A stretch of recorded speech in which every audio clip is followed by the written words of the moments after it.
Syederalun video bentrokan antara dua ormas yakni Pemuda Pancasila dan Forkabi karena berebut lahan parkir beredar luas di media sosial.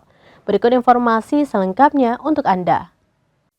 Syederalun bentrokan dua kelompok terjadi di Jalan Hos Cokroaminoto Krio, Kecamatan Larangan, Kota Tangerang pada Minggu 12 Februari 2023.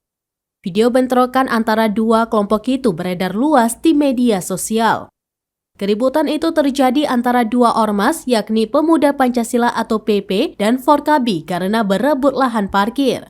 Kapolres Metro Tangerang Kota, Kombes Pol Zain Dwi Nugroho mengatakan keributan dua kelompok ormas itu dilatar belakangi perselisihan pengelolaan lahan parkir. Dalam video yang beredar di media sosial, sejumlah orang terlihat saling serang seperti tawuran remaja sekolah. Kejadian itu membuat masyarakat yang berada di sekitar lokasi khawatir karena kedua kelompok itu membawa senjata tajam di tangannya masing-masing. Tidak hanya itu, bentrokan itu juga membuat jalan utama menjadi macet. Zain menjelaskan akibat keributan tersebut satu orang mengalami luka di bagian kepala karena terkena lemparan.